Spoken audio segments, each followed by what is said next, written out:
ফারাক্কার feeder ক্যানালের উপর অবস্থিত এই কেদারনাথ ব্রিজ।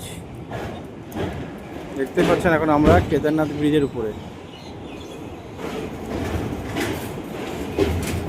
এই পার্টটা মনে হচ্ছে অনেক পুরনো, আর ওইদিকে পার্টটা মনে হচ্ছে নতুন,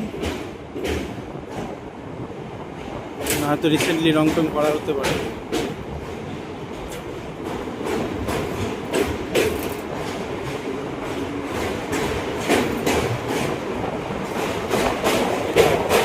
ফারাক্কা থেকে জল ফিডার ক্যানালে গঙ্গায় মিশিয়ে